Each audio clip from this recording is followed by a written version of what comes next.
What's up, everybody? Welcome to the Reclamation.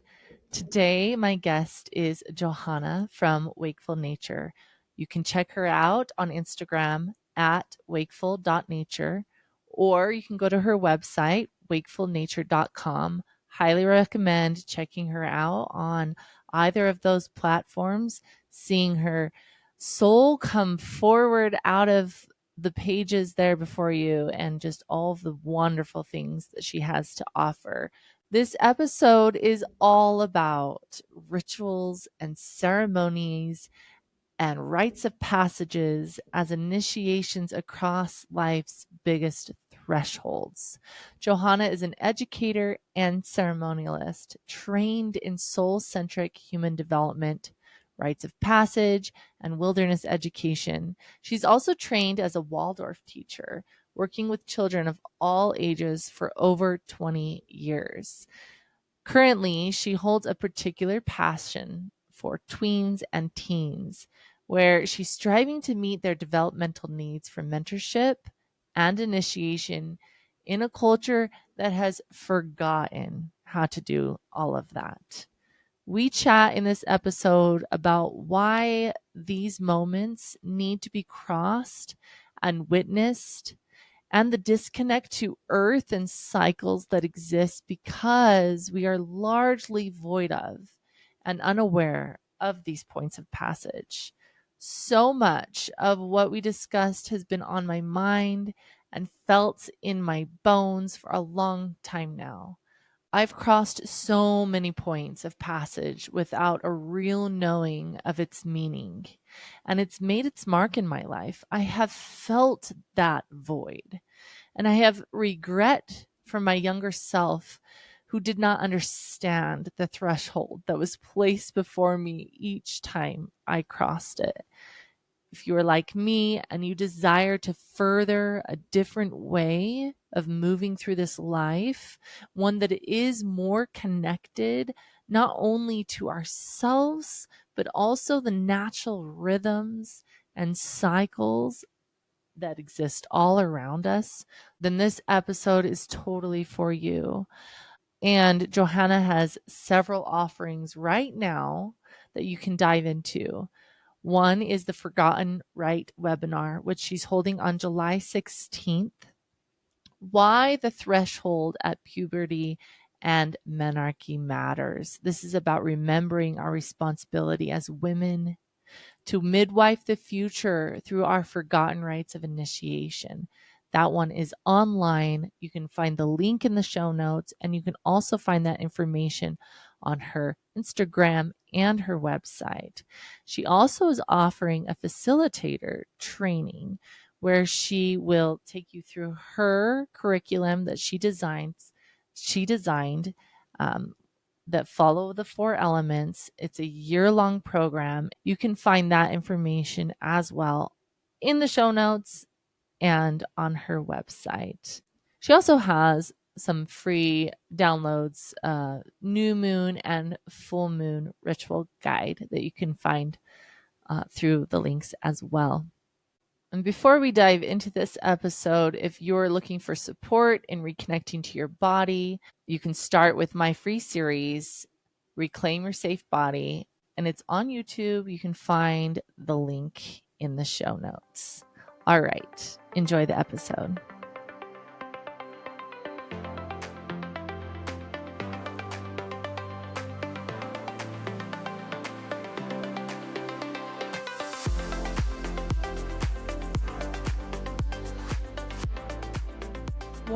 Warm up with me here so that we can have a nice flowy chat that comes and just hits the points that you are really dying to talk about and share, and also that, oh man, we need to hear it. We need to hear it in this world right now. For you, Kate, so tell me about yourself in your personal life, anything you want to share, like family, how long have you lived in Boulder, that kind of stuff. Yeah.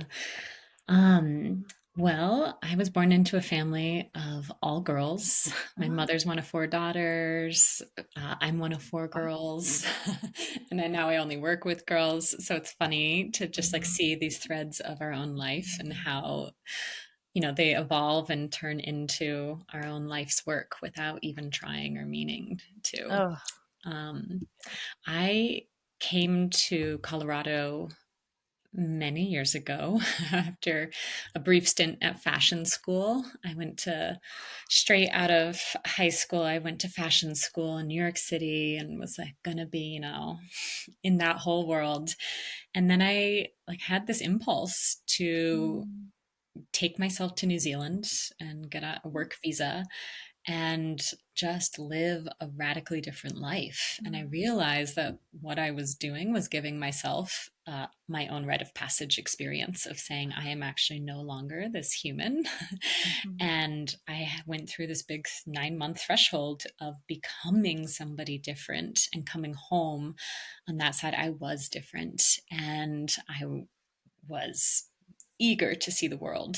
And so I spent most of my 20s traveling the world mm, and living in really like very different situations. I really value living and taking in a culture in mhm. as much of a like local way as I can, rather than like the backpacking culture of like as many places as we can see and Sure. go and 2 nights here and 2 nights there. And that never appealed to me. But experiencing intact culture, which Mm, is something I'm deeply committed to, of like really like understanding what culture means, how to make culture in a culture mm, that is like really destroying itself, has already done so much damage to so many of us as women.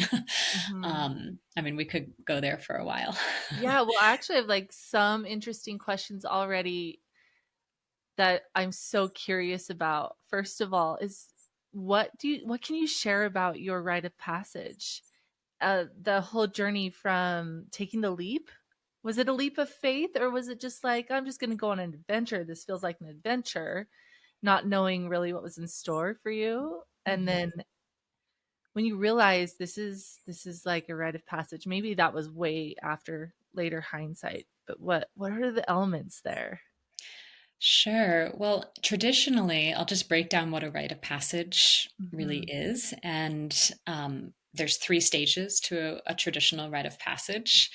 And, this goes far back in all cultures. When we had intact culture, there were rites of passage built into the culture, right? Mhm. Birth, blood rites when we start our cycle as Mhm. women, adulthood, marriage in some, and like elderhood, right? Yeah. And then death, birth and Yeah. death being like the ones that we still really do honor, Mhm. even in our culture today.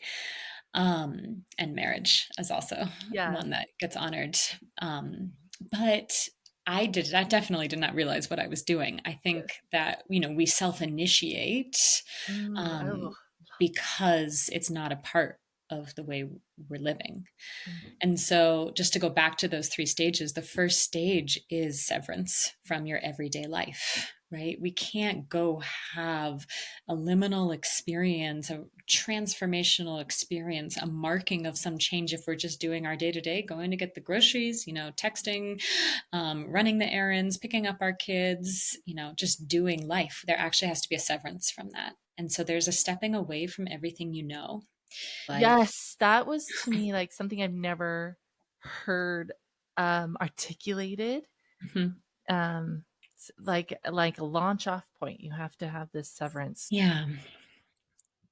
So we have to sever ourselves from the mundane world, from our everyday life, in order to have what is the next stage of a rite of passage, which is the liminal stage. Mhm. And that is where mystery does its thing. That's where I cannot tell you every single detail that I have planned for the next girl I'm going to work with, rite of passage, because we actually are just creating space for mystery, for the liminal to come and do its work.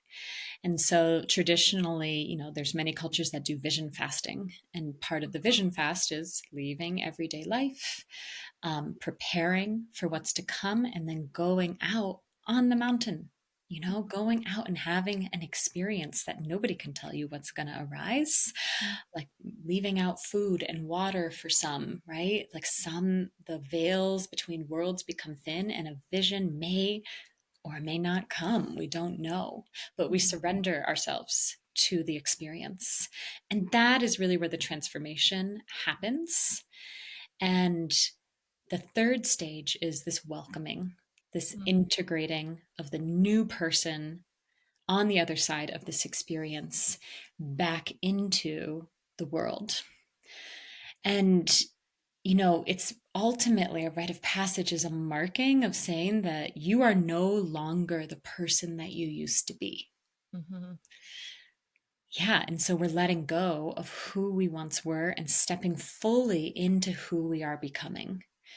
And the Mhm. best place that this is actually like really visibly happening in our dominant culture is, I hate to say it, is the military, because Okay. they actually go through rigorous training.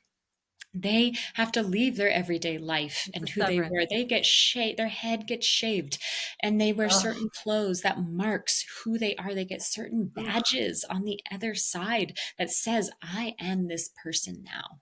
Wow. And so we don't have that, right? And so what the work that I do in the world is like, how do we reimagine? As I Mhm. come from European ancestry, Mhm. right? We were colonized this place.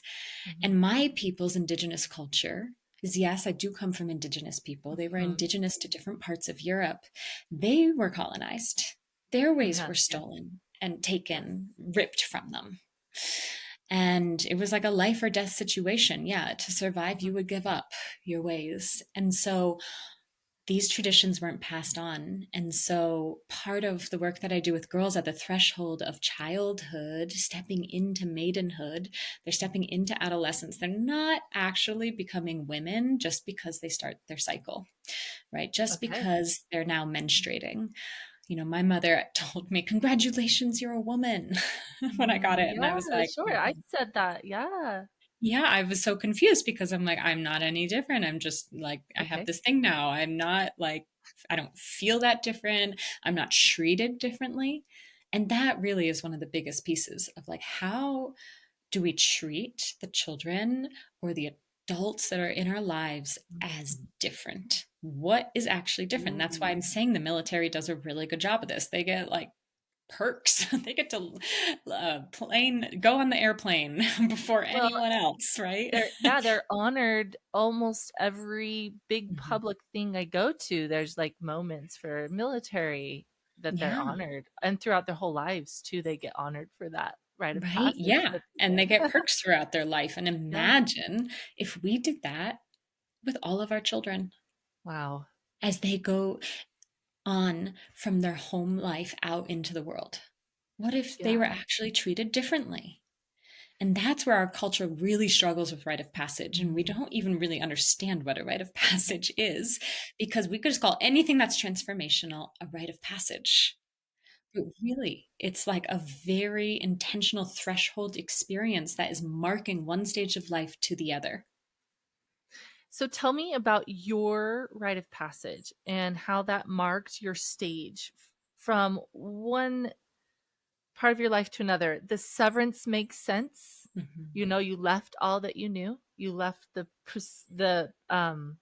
projected life path, and then tell me about that mystery and the surrender. And really would love for you to develop that too right now in this conversation, because to me that part of the whole rite of passage is the most challenging, and I think it's because of our education surrounding it. So I love that you include that, and I love that you highlighted it as being super important, is the mystery and the surrender part of traversing this Mhm. threshold. Yeah, well, we really like to be in control. We like to know the outcome. I mean, Oh, I'm yeah. guilty of that too. Yeah. That's I like one of really like my biggest control. things. Yep. Yep. Yeah. And it's another, it's like, how do we, this wasn't your question, but how do we sell a rite of passage in this day and age when it's like, well, we don't Mhm. really know actually, Mhm. because mystery is here and it's going to be challenging. Kids are Mhm. like, yeah, no thanks. In a sense too, I just had a little epiphany because we what we go through personally is also a collective experience. And you can think of all that we're going through right now, the world over, as its own rite of passage, as there is severance from what was and the projected life path. I mean, my when my parents were my age, it was very simple to figure out. Here's what I do next, and life seems pretty secure. But we're in a mystery stage right now, a big surrender stage Mhm. collectively as well. So Yeah, that's because I kind of think cool. we've seen that longing and need for Mhm. control and security actually has caused us to be in the situation that we're in. I And like agree. Yeah. ecological collapse, Hmm. overconsumption, Hmm. because we've clung and grasped for more than we actually need to like Hmm. have that sense of safety and security. And it's caused so much harm. Hmm. And we're seeing that we really can't do that anymore. Yeah. It's not Yeah. sustainable and it Not is not sustainable. like honoring future life. Yeah.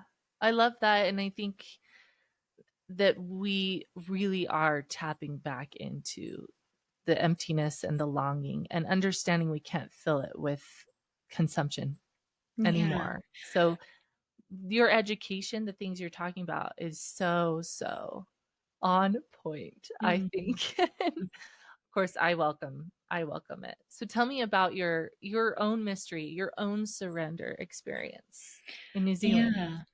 Yeah, I mean, leaving everything I knew at 20 years old, Mm, dropping out of college when I was told that I needed to have, a certain level of degree and I had a certain trajectory in my life, that really was a huge surrender. It was very scary. I remember being on an airplane for, days because I went to New Zealand and I had no idea what was going to happen when I landed, and mm, I've done that over and over in my life in different ways of going to places where I really had to just trust mhm. and listen to my intuition, something that has been really like forced out of us as female beings is Yeah. listening to our intuition and trusting our intuition because I deeply believe that our body will always tell us if we're Mhm, safe, if we're okay, like, and if we can listen. Like, there's so mhm. many myths around like the feminine listening to our intuition and knowing the path. And for me, that was it at 20 years old. And, I fell in love with a Zimbabwean refugee and he had leukemia and I was trying to save his life. And, we could talk about my biography forever, but I don't think that's why we're here. But, all of it just woke me up. And Mm, his story woke me up to the humanitarian heart that I've always had, but my mm. culture didn't feed. Yeah. I was taught to care about myself because that was what was modeled to me and, survive in a cutthroat world and not really actually Mm, tend to life and to the heart and soul of the world. And, I became like, I was like, I'm going to peace school after, after my travels. I ended up going to Naropa University, which is here in Colorado, mhm. and did peace studies. It was like this huge transformation talking Wow. about like someone being different on the other side of an experience, like Mhm. fashion school to peace studies Yeah. was my transformation. And sadly, there was nobody to catch me. There was nobody to say, wow, we see you as a different person. Like, here's your your marking, your badge of being, now a humanitarian or whatever it might be for each of us. But for me, that is part of the void that was and is missing in our culture. And, my whole life story has really led me to like pick the pieces that like worked and the ones that didn't and feel like make something beautiful out of it that doesn't exist in the world. And so um, part of my work with girls and doing rites of passage with girls and the girls groups that are like ongoing mentorship circles for them was offering them what I didn't have. Yeah. Yeah. So let's dive into that. Thank you so much for sharing that little piece of yourself. And I love to hear, oh, it's one of my favorite things to hear people's journey that leads them to who they are now and their whole unfolding, right? So thank you for sharing that with me. Yeah. Let's chat about the work that you do.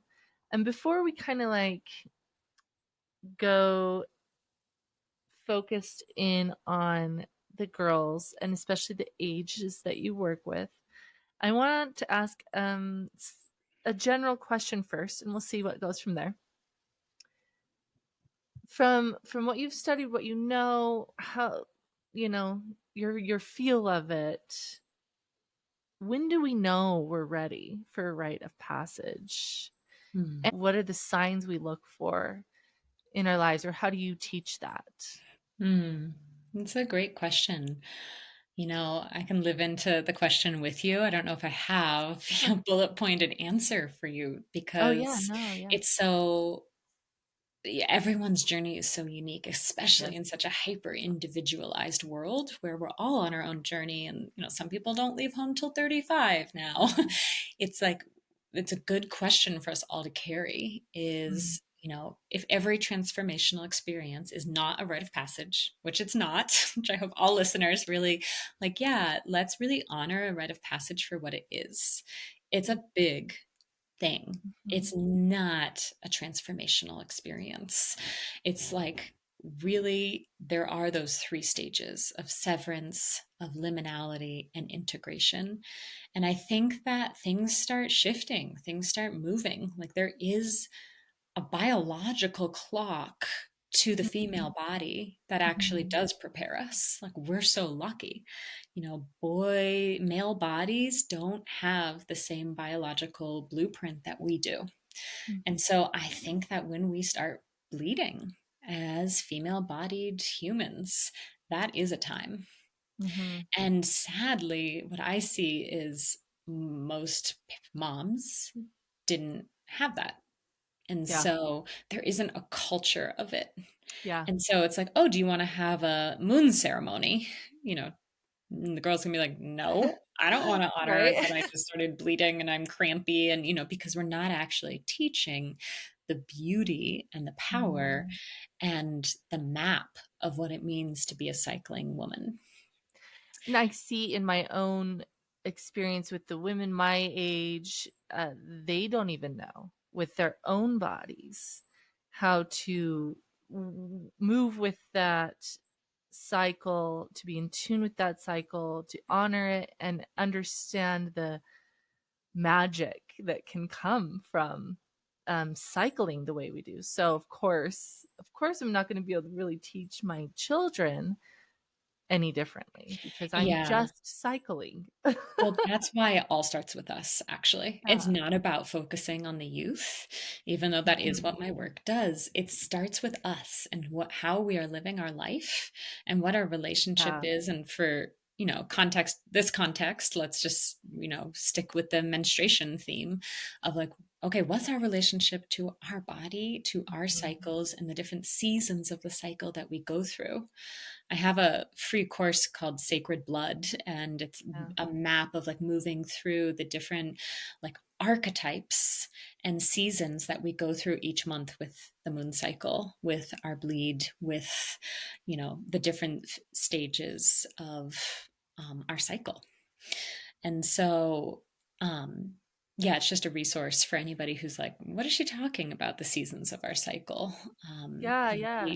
The archetypes that we go through are so fascinating. And like, I just want every girl to have that map that Mm, actually you're not just PMSing, you're just a wild woman mm, archetype that has been totally taken out of the fairy tales, taken out of Disney.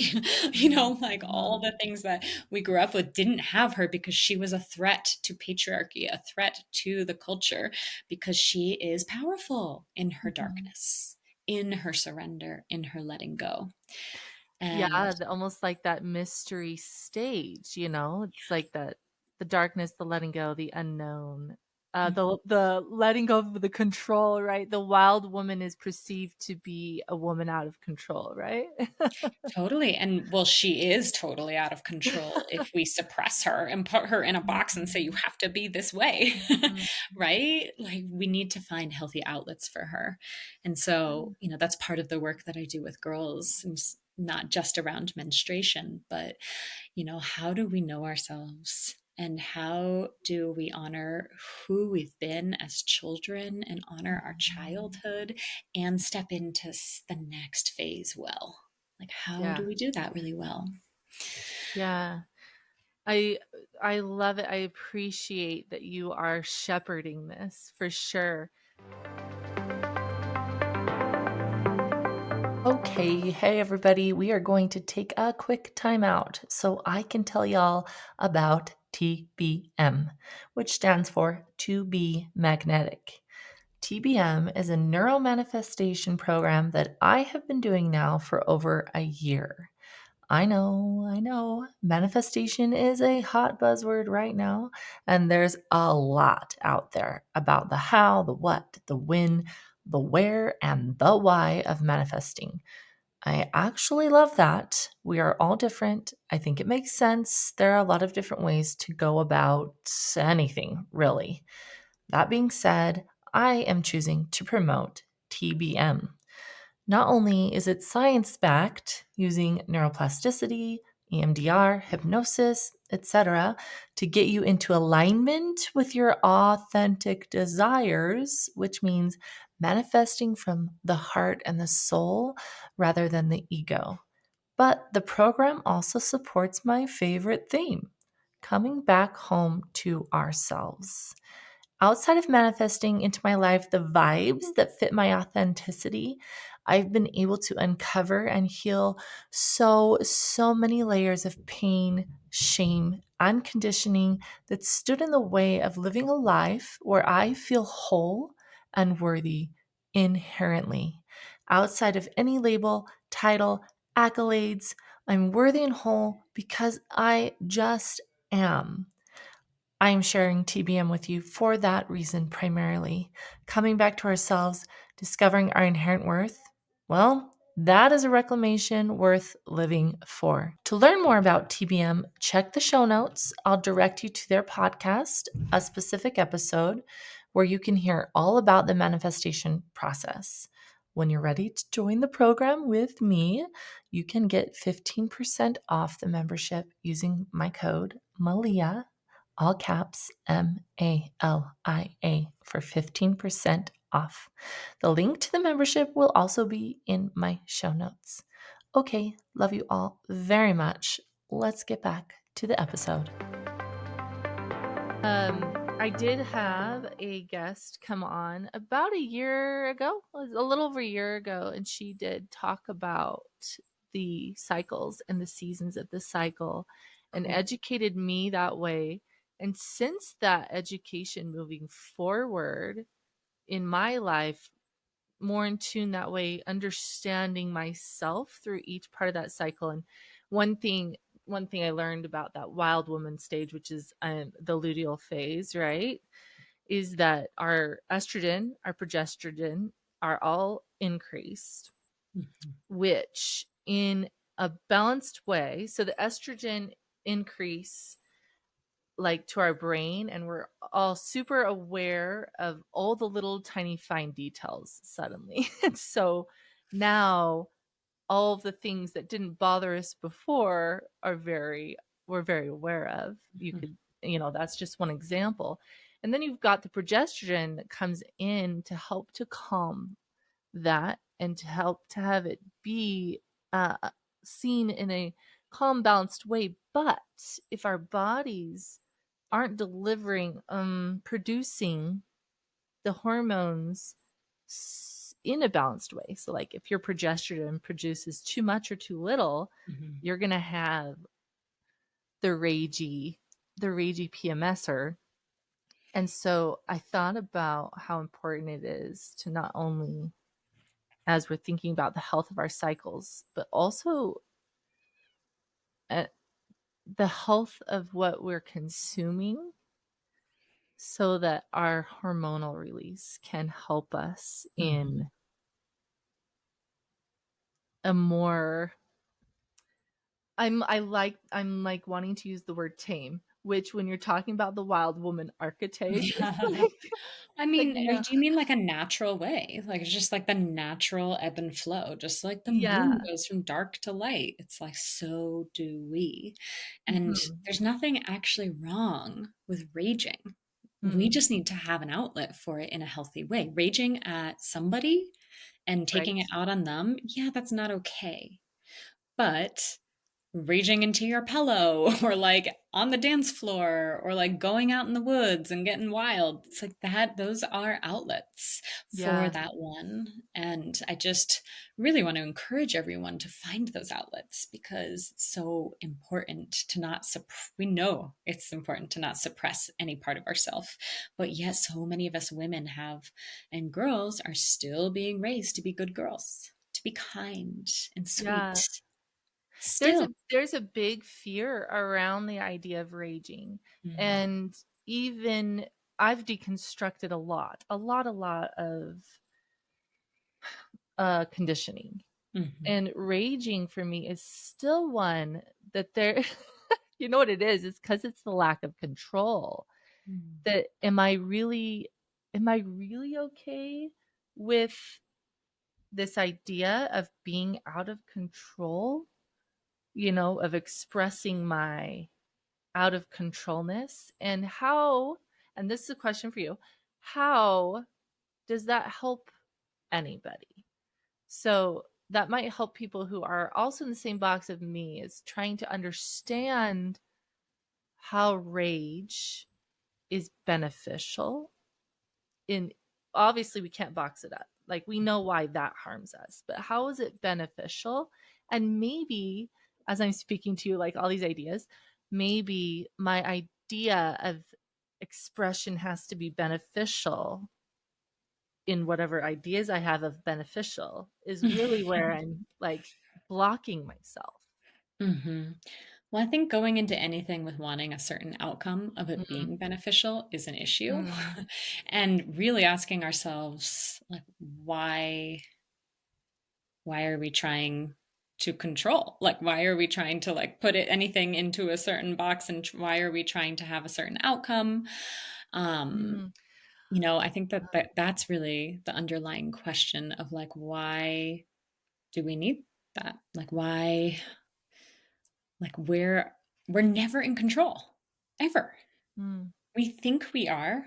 I'm a mother of a 4-year-old and I really like to think I'm in control of what he's exposed to in his life, and he comes home mm. from like his very like safe little Waldorf homeschool program saying things. I'm like, oh Yeah. yeah, I'm not in control. I'm Yeah. ultimately not in control. And we can live our life fighting, like pretending like we're in control. But like ultimately, I mean, how many experiences have you had in your life where like things have just unfolded for the good, the bad, the ugly, the better? It's just all sorts of things happen, and we like just aren't able to control the outcome. And, it's probably why we don't have rite of passage in our culture is because we want to control certain outcomes. Like Yeah. collectively, the dominant culture wants us to be productive, right? Mhm. We're on a masculine testosterone based rhythm. Yeah. And like Yeah. going back to menstruation, it's like we are so not wired for that. Right. And we keep pushing I think that that's probably where the rage is coming from. I mean, I don't rage every month in my cycle, right? I just feel more and I can get overwhelmed with my feelings and I can get sharp and pokey and be mean if I'm not really tending to Yeah. the wild one. Okay, so this is so fascinating for me, honestly, Johanna. I'm like, did I say your name right? Yes, Johanna. Johanna. Johanna. Okay, Yeah. love that. Thank you for correcting me. I love the ah, much better. Johanna. So this is fascinating for me as I'm processing personally the things that you're talking about. How I'm very on board with all the things, but how there's such resistance still to certain aspects of it. And Sure. right, the control ones. And so as I'm hearing you speak about um uh tending to so that the rage can be expressed in a healthy way. It's so fascinating for me to know my brain still went to, oh yeah, okay, so as long as it's healthy, then maybe it can be beneficial. Yeah, the And if I'm programming runs tending, deep in all of us, yeah, right? yeah, Yeah, and even that the wild woman and rage are the two things that go together. There's so much more, right? There's mm, so much more. yeah, She's the one who actually really surrenders us into the next stage, which is our okay. bleed time, which is like the inner winter time, Mm, right? That time of the crone who's mm, still, but we have to surrender to get there mm. in a good way. See, I love that um teaching us how come the wild woman is necessary, I Mhm. think will help us to allow her to be. I understand how vital you are to my cycle, to these stages, to my life. Um, can help us to welcome her in when it's her time, right? Yeah. And also to honor that she's been repressed. She's Mm. been suppressed. She's been named a syndrome, Yeah, right? yeah, It's like that's really sad yeah. and really speaks to how patriarchy is internalized in all of us. Hmm. Hmm. I, So I would love to know about ritual alongside rite of passage and why and how the ritual. I think my question directly to you was what, why, how, when, and where, because there's all of those elements that exist in ritual. Mhm. Yeah, I think something that we do is we get ritual and ceremony confused, Okay. and that they actually are two different things. So ceremony would be more of what's happening in a rite of passage, right? It's like the mystery, the liminal, the undoing, and like that magic that happens. Mhm, And ritual, really, it goes back, the root of the word goes back to Latin, but you can go back even farther mhm, to Sanskrit, which mm, is the oldest language. yeah. And the root of ritual is rutu, and it means menses and sacred timing and season. So originally, ritual was about aligning our body, like our physical body, with the deeper rhythms of nature. Wow. Yeah. And so ritual Mm, is like this way to marry ourselves with the holy in like a ritualized way is repetitive. A o- ceremony happens here and it might happen there. It's never going to okay. happen again. A ritual Okay. is me sitting down at my altar every morning and lighting my candle and praying. Okay. That's not a ceremony, that's a ritual. Yes. And so with the girls, we do ritual. It's so simple. Like we think, oh God, big rituals in our lives. It's so simple. We light a candle at the beginning of our girls group and we blow out the candle and sing a song every single Mhm, closing of our girls group. That's mhm, ritual, right? And then there's times where we actually really dive into ceremony. And, again, I mentioned earlier that marriage is a rite of passage. Does mark things. Most people wear rings, shows that you are a different person out in the world. You now are Mm. now like bonded with this person or committed, whatever it is, whatever your vows are.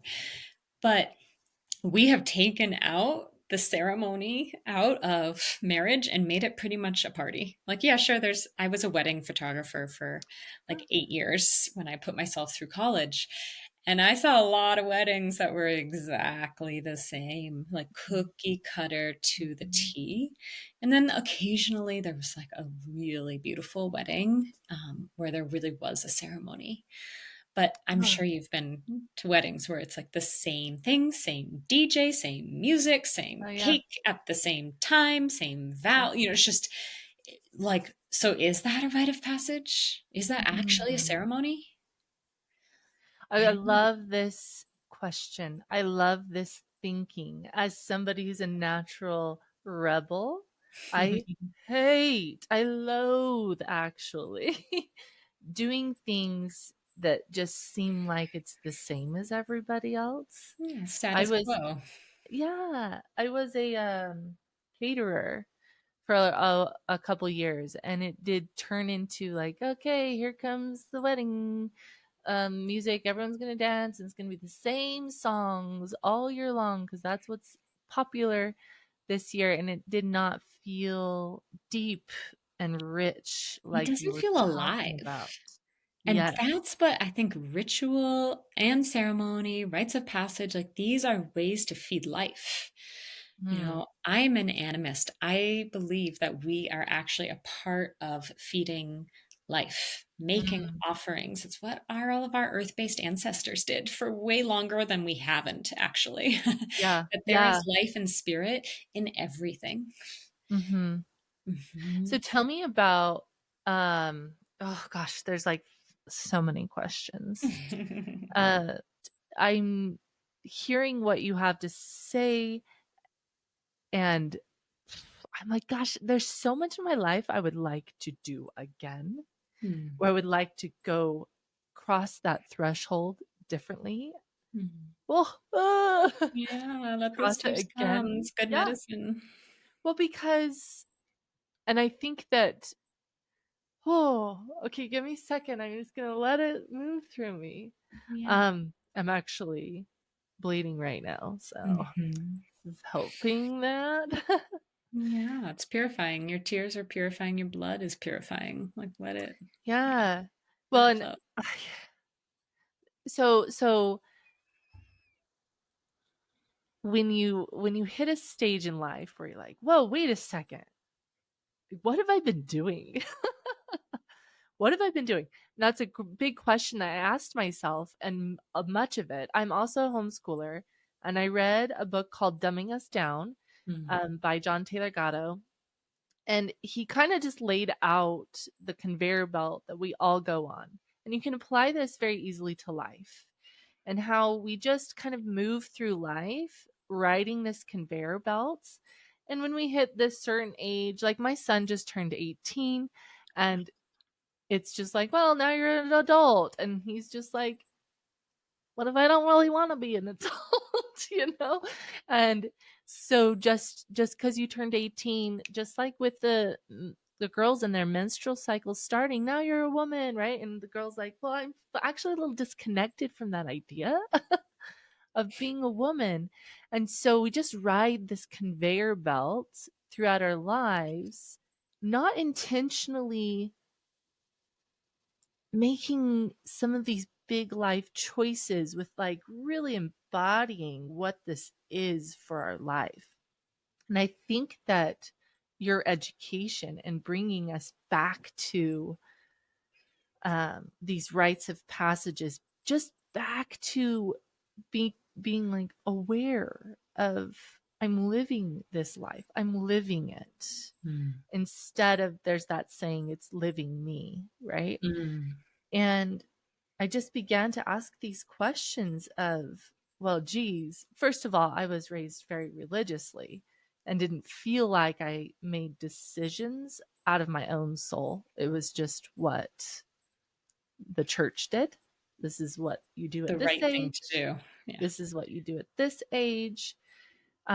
Which is one of the reasons why I asked the question of like, when do you know it's time for a rite of passage? Because the question of, or sorry, the paradigm of life where you're like, here's what you do at this age. You're told how to behave, what to do, when to do the thing, and how to do the thing, right? Versus go going more embodied, living more connected to the earth, understanding rhythm, understanding cycle. It's so much clearer to know that our severance will come when it's time. And there's no like marking of a date. There's no marking of a certain age. Just like children all learn to walk at different ages and we accept that. We Mhm. accept that for them, right? Mhm. And then we become these individuals who are like, oh, I'm behind in life, or oh, I'm ahead in life, even that kind of thing. Um, so those were just my personal thoughts now that they're said. Mhm. No, I think that it's a really good point. It's like, how engaged with our own life are we? Are we just Yeah. on the conveyor belt and like going through the motions because we want to feel safe and in control? I Yeah. struggle with this too. I mean, I'm a total control freak Yeah. and I'm working constantly and Mhm. consciously to let Mhm. go. And it's scary and Yeah. it's vulnerable. And nobody taught me how to be vulnerable. Yeah. Nobody taught me how to ask for help, actually. And Mm. so it's part of why I like to work with girls before they've gotten into middle school, before they're like already deep in it, because Mhm. we learn a lot through osmosis. I mean, the whole conveyor belt thing, nobody's teaching us that. That is Yeah. just osmosis. That is us just getting caught by the winds of culture, um, and pulled into a certain direction. You know, I tell the women that I train, you know, to do this work in their communities. It's like we are paddling upstream and it's hard. Mm. It's going to be really, really, really, really hard. Mm. And there's no guarantee that we're going to get any certain place because there's so many things that we're fighting Mm. up against. But we are all responsible for creating the culture that we want to belong to. Yes. I love that. I love that. I live by a saying. It's like creating the more beautiful world we all know is possible, Mhm. which is tricky. It can be tricky, that saying, because we all have a different idea of what beautiful Sure. world is, you And it's know? hard work also. Uh-huh. It's like it's Yeah. not just beauty work.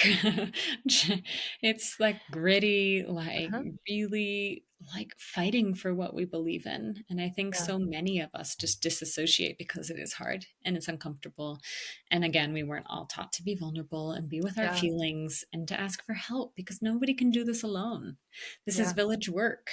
Right? My teacher Mm. uses the term village minded because it's like we aren't living in village, but we can be village minded in our choices, in our actions. We can show up like and stretch ourselves in the ways that we can.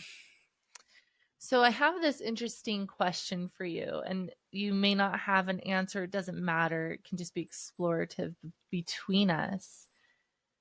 In my own journey of the deconstructing of westernized culture and turning back to the earth and turning back to my own ancestral roots, which, by the way, I love and appreciate. And just, I want to highlight this, that you honored your own ancestry by understanding that they too had their ways um, overridden by their conqueror. And that has been going on, tale as old as time. It's a tale as old as time, right? And I too, I'm Hawaiian, and so my native culture was definitely overridden, and now it's like Mhm. very whitewashed is what we call it. But Mhm. thank you for calling that out, because I think that we can get stuck in what's right in front of us and what the most recent, I just like bulldozing of culture was. But it is something that we've been doing to each other for a really long time. Yeah. So, in my exploratory question, turning to the roots, turning to the earth, turning back to the old ways, so to speak, in my heart, I have this question of we are an ever evolving species, Mhm. and technology definitely shows us how quickly things are changing and how we change because of that, alongside of that. So, I have this question about returning to the roots, returning to the rhythm of the earth. Oh, look at me. Look at me what I'm going to say and how that's beneficial. But really people want to know, is this change that I make in my life? Is this letting go of a lot of the propaganda and turning back to what's real and happening in front of my face? You can see nature cycling all the time. How is that, you know, tribe minded and the more beautiful world um gonna lead us to a place where we're happier? And I Mhm. think that that's the searching for people in their lives, is how can I be happier? Hmm. Yeah, I'll have to say I gave up the happy story a while ago because when I Mm, realized just how hard life is, it's like, I mm, chose this? What? This is uh, what human life is I was really fed the Disney story of like happily ever after. And okay. I don't necessarily believe in that anymore. Mm, I do believe in more connection, mm, in more beauty, in more love and peace and goodness for life to like literally eat up and be fed by so that it can continue. And I yeah. think that's what I imagine. I think we're on the same page here of Mm. like actually, the beneficial term that you're using is it's like, yeah, for me, it's like, how does that serve life? Oh, I Like like not about that. benefiting myself, but like, how does that benefit life Life. continuing? And, I had a son during I was Mm, pregnant during COVID, mm, and it was like the world was shutting down, and it's like, "This is just crazy." Nobody knew what was gonna happen. This was like the end times.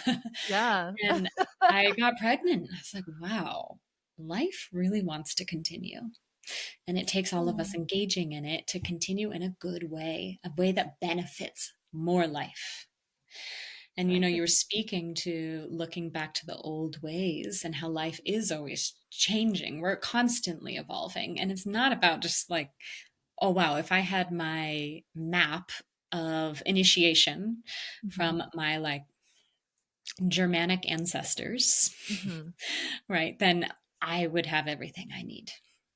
No, I became a Waldorf teacher and like 10 plus years ago. And the training is really about like understanding soul and human development, not just mm. understanding it in this linear way. Yeah. And the idea is that the education is always evolving based on who is right in front of you. Yeah. And so you have the same teacher first through eighth grade traditionally. Yeah, and so you're constantly evolving in front of your students. It really breaks down the whole like perfect paradigm that the teacher Mhm. knows everything and has everything right and Mm. figured out, because they're only doing second grade every year, second grade, second grade. This is like an evolutionary education. And Steiner, the man who created Waldorf education, said that every institution should be burnt to the ground every 100 years. Oh, wow. Yeah, because that's how we create, like from the ashes, the death birth cycle, right? Is Yes. how we create regenerative life ways. Yes. And I think we need that. We're seeing the fall of education right We now. are. We're seeing the fall of a lot of A lot. things, and it's painful and it hurts, but it's Mhm. because there hasn't been the ongoing maintenance that is really Yes. needed for like health to remain, sorry, for life to remain healthy and vital. So, I love your perspective, and it returns us to the story of the cycle, and my personal belief system lies in uh the hero's journey, right? Within my own life this one that I'm aware of consciously right now, but also the progression in life of my soul, the progression in life of the universe. You can see it cycling, you can see the life death process. And I loved what you had to say because it kind of appeals to something else that's been on my mind, which is the education of this goes back to the wild woman. This goes back to the mystery. This goes to the surrender, to anything that's perceived as darkness, which Mhm. usually just means like an unknown, you know, uh, to also experiencing unpreferred situations and emotions. You know, the happiness factor, kind of like let's change the language there. I love that idea. I'm gonna like to really look at that myself, but I understand in my own experience how important the death has been and how important, just like in a rite of passage, there's a death that happens, right? And Mhm. how important that is to the whole regenerative cycle. And our menstrual cycles are the same. There's a death that happens, and without that death, there's not space for regeneration. We can see it in the way the forests burn, right?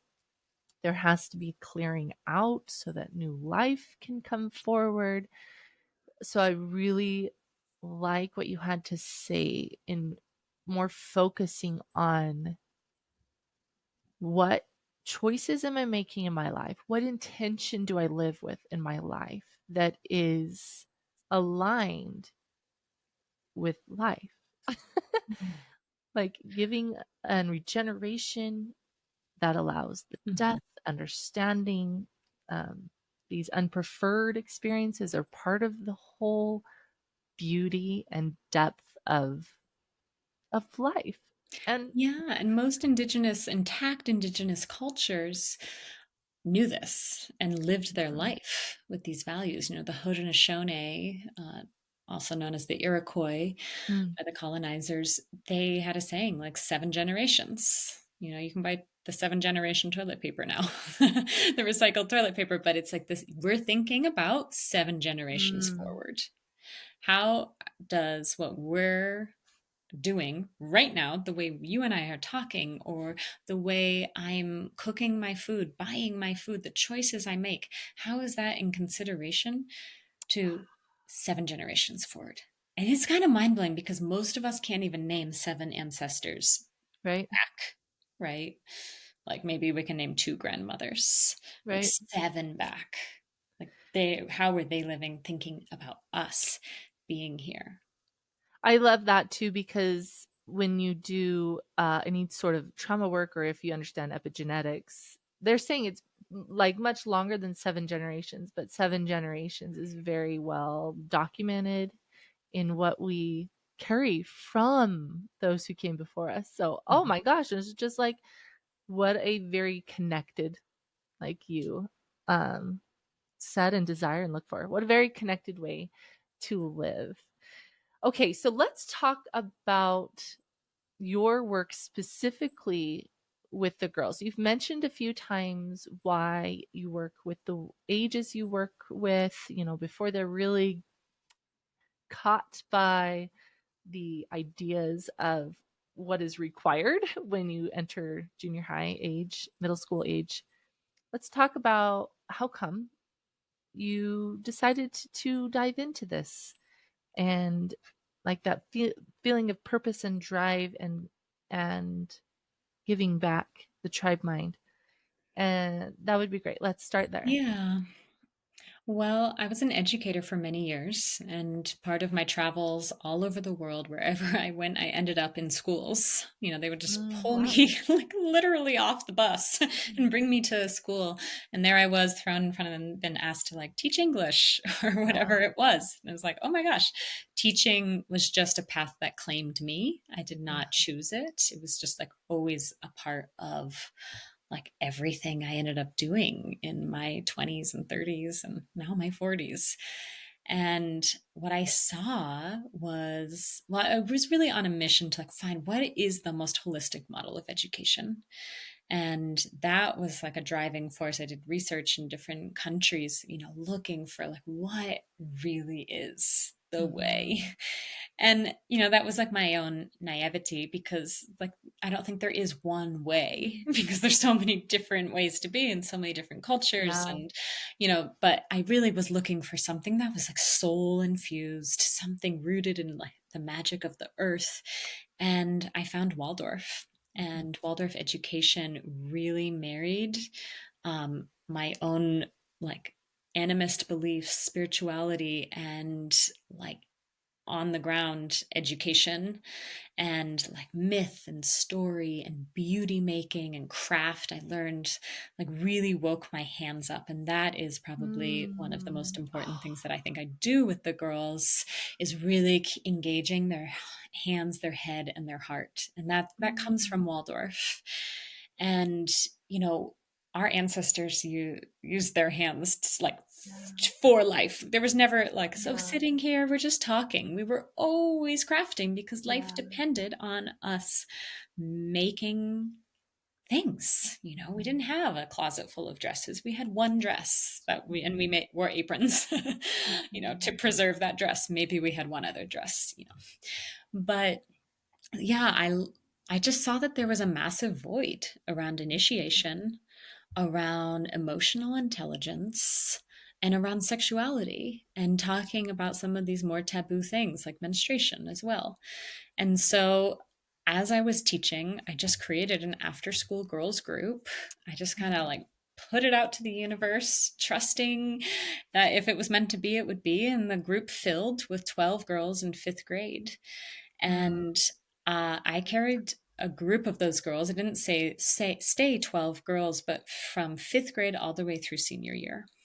Oh, And by wow. the end of that group, they had a wilderness rite of passage, came back with like a village ceremony of like all their family and community honoring them as they stepped out into the world at the end of high school. And for me, it was like, wow, I've really been through a journey. I was so committed to those girls. It's like, I guess I'll just stay in Colorado until they're done. I had a baby. They watched me become a mother, Oh, and cool. it was a big commitment for me. And with them being done, it was like, oh, I think I just went through my own initiation Uh-huh. of like having this body of work to offer to the world. And yeah, I've started many other girls groups since then, and I still carry them through as many years as they want to go through. And, Yeah. I'm on year 5 with like my ninth grade group, on year 5 with my 10th grade group, and I have a fifth grade group and a sixth grade group. And yeah, it's just we tend to all the things that education and most family systems are not tending to.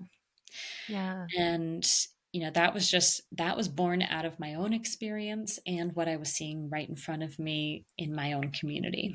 Mhm. And so girls group is really this ongoing, like, I guess you could call it a support group where Yeah. girls get together and we go through this curriculum I've created that takes us through earth, water, fire, and air. And we Mm. learn about each element. We learn about ourselves. We learn about each other and the world. And then we culminate each element with a ceremony. And so it's teaching them these old ways. Again, Mhm. we're like back to the old and new question of like, how do we Mhm. take the old ways and make them new without culturally appropriating? Like, I Yeah. really am sensitive to that. You're so lucky. You come from a beautiful culture that you can pull so Yeah. much from. And yeah, I just pray that you have like those Hawaiian elders to like Yeah. Ugh. guide you. Yeah, they're starting to reclaim themselves, which Mm, is really good because they themselves are you get traumatized, right? yeah. Because you say you give up or you give in to preserve life. And so it wasn't long ago. And so Yeah. there's still Really. lots of trauma, right? But honestly, I'm actually very German as well. And so Okay. Pulling from those roots is what I Mhm. do predominantly, Oh, actually. interesting. Yeah. Yeah. What I see is most people who are mixed ancestry go to the most, like, exotic one, which I I would know. think would be Hawaiian for you. No, ours are it just feels very, just heavy and angry. I'm looking for the teacher Mhm. who can bring you back to the ways Yeah. in love. So, Sure, and I imagine there's a lot of grief work to yeah. actually be done to be able to get to that place. And Sure. so Yep. who are the Hawaiians tending to the grief and that rage Yeah. again? Like, Yeah. yeah. Yeah, that's a good question. It's a good question. Yeah, it's like, ooh, it's Yeah. tender that I didn't know, but anyway, back to what you were saying. It was a Well, I mean, ultimately, like, we're all it wasn't that long ago for your people. It was long ago for mine, but it's like we're all suffering from, like, amnesia, from cultural Mhm. orphanhood. It's just it's Yes. so heartbreaking, and there's so much grief that is there. And I want to create space for girls to experience grief. I want to Yeah. create space for girls to have rage in a good, healthy way. I want to have spaces where they can feel safe to be authentic, whether that's, like, mean or joyful and happy. It's like we need to, like, have safe containers. And we explore the elements, really as a map to understanding ourselves, and also to, like, build relationship to the greater than human world, which is really Mhm. easy for kids. I mean, you're a mom, so, like, you saw your little child, like, doing imaginative play, probably talking to spirits or talking to the rocks, and something happens later on. So it's like between 10 and puberty, where critical thinking starts to come in, objective thinking, and we really easily lose connection to the spirit world. And I'm really interested in maintaining that as much as possible. And, we culminate the journey through the elements after a year or 2 years, based on where the girls are developmentally, with an elemental challenge, which is like my own Mhm. creation of a rite of passage experience for them, where they actually have to face into risk and challenge in a very, like, Mhm. safe way. I'm not gonna It's perceived high risk, Yeah. ultimately, is what it Yeah. is for the girls. And they have to build a primitive fire, and, like, during the fire block they have learned all sorts of different fire building techniques. Mm. And water helps us, like, learn about our emotions and, like, find Mm. healthy outlets for expressing our emotions, and understanding that we are made of water, and the moon affects water and our menses, and that water holds memory. And so, like, what are we telling ourselves? If we're 70% water and we're constantly going around being like, I'm such a ass, or whatever, Yeah. I'm just so messed up, whatever the self hate talk is, that's Yeah. imprinting us on a cellular level. And so, yeah, using each element as a resource, laying on the Mhm. earth. Love Guess that. what? The earth is always there. Even if you're in a building, you can still connect your roots down into the Mhm. earth. And so, like, my prayer with my work is that it's, like, ultimately giving them tools and resources to, like, have in their back pocket. And you know what? Every single girl isn't going to take all of them, but we can choose which ones work for us. Rather than me telling them this is and this and this and this is what you need to do, but, like, here's an experience of doing, like, 5 different kinds of breath work with air.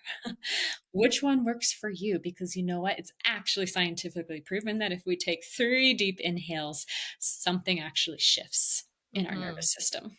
Mhm. So it's things like that, that I'm just, like, really, like, trying to bring in as many other models of what it means to be a healthy human being, female or not, in Yeah. this world.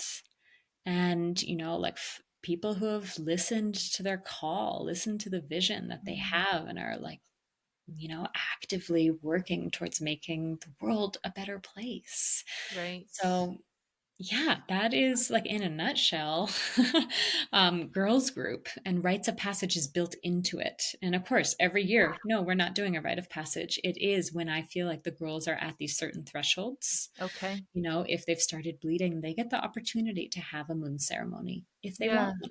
Many girls don't still. Oof, I love how you say opportunity because there is that element of saying yes to your you say ceremony, or did you say rite of passage for the moon ceremony? Moon Moon ceremony. ceremony, Yeah, which I do believe that like yeah. these are blood rites. These are this is the biological rite of passage that our Yeah. female bodies go through. That Oh, one yeah. is predictable. Hearing you talk about gathering these girls together and teaching them, to be in rhythm, to be in sync, and to feel the wind and know the fire and the earth and the spirit and the water and all of that. I I am feeling also alongside that how you are creating a lesson for them where they will have a better opportunity or a better chance to grow up into adulthood and honor women as they have been raised to understand cycles. They understand women go through Mhm. cycles, and so we're not so quick to judge one another, and also develop this deep connection to being a woman and to bonding and lifting each other up and supporting each other and seeing each other in all of those spaces of crying or anger or fear, and how when women honor women and can bond together with each other and can support each other rather than be in competition with one another, rather than uh, for me, my predominant wounding was just judgment, large judgment, like just not being accepted by the girls and the women. So I was also seeing that as a potential to come out of what you provide for these girls. Mm. Yeah, girl culture is pretty scary. I Yeah, mean, I it think we is. all carry stories and wounding from it. And it's why we need guidance. Teachers are so maxed out. And plus, like the way we actually have structured education once middle school and high school comes, there's not one teacher that can oversee social dynamics, emotional intelligence. It's like, Yeah, it's too much. yeah. And we need these village aunties, is what I call them. We Mhm. need loving guides who are here to really like look out for us, that aren't just our mothers. Right. Because again, like the mother burden is way too big too. Hmm. Just Hmm. all the way we've set up our world is really Yeah, unsustainable for everyone.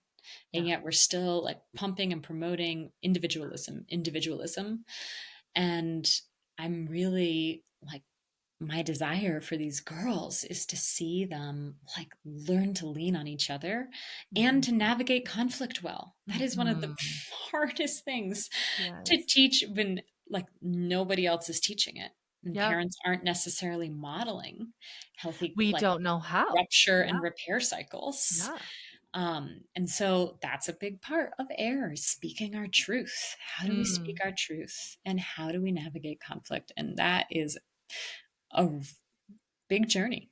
It's a Yes. lot to take on, and it's so important. And I've seen girls that been at war with each other, and Mhm. it's a really uncomfortable dynamic in the group. But we have found our way, Yeah. and you know, in our culture, we love to just like once it gets uncomfortable, we're like, Yeah. peace out.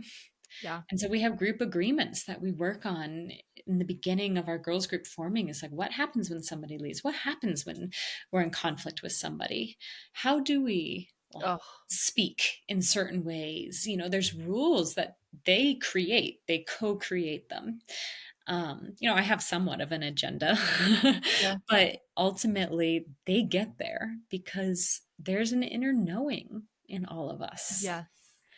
Mm. And we just need spaces and opportunities to really access that inner knowing. Ugh.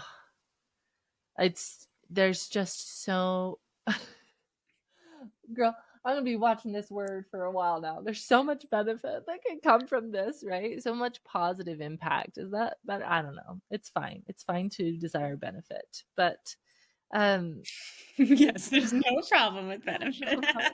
No problem to desire benefit.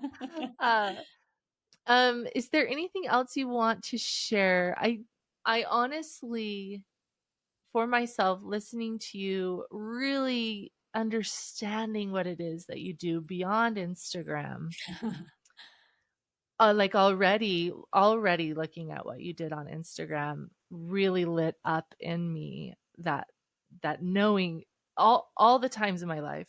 Well, I'm gonna get emotional again. All the times in my life where I knew something was good and right and true for me. You light up that same center within me with your messages and the things that you share. And Mm, I just know that what you're doing is uh, so needed, so needed, not only to change the way we move forward, but to heal what exists now. And not only do these girls need this, but like mm, women over need to be taught, held, and seen in yeah. the ways of the rites of passage and initiations and ceremonies and rituals that you promote, the cyclical living that you promote. I love it. And I want to thank you for doing what you're doing and answering Mm, your call and taking your risks so that you can mm. light away. Uh, is there anything else that you would love to touch in on?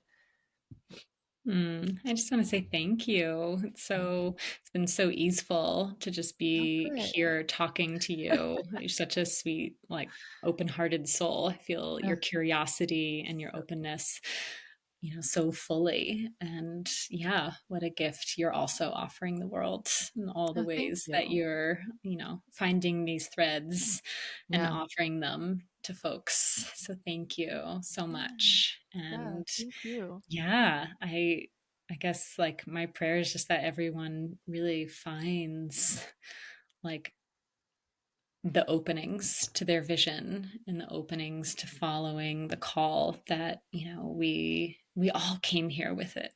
Yeah. I feel like, if we can get off the conveyor belt and Yeah. really pick up these soul pieces, because that's the work of the times, is like Yeah. really doing the soul work.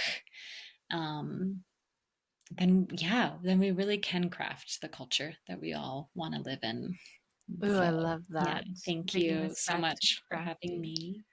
You're welcome. Will you speak really quickly to um I'm aware of two, so if there's more, but your menstrual cycle, is it a course or just like It's a mini course. It's a free yeah, mini course, just like giving yeah. really the basics. Like I didn't want to overload anyone.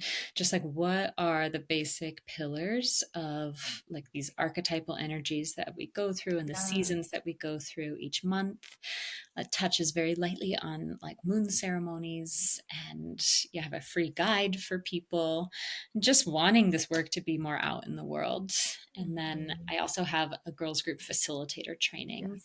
and the doors open July 16th to that. And I'll be offering some kind of free training for that for folks who might be interested in. But yeah, it's a year-long training that Oh. really goes into detail on like a lot of the things that we touched on, like how to build more ritual in your Mhm. life, how to create age-appropriate ceremonies, and Yes. how to build our relationships with our own sexuality, our own menstrual cycle, Mhm.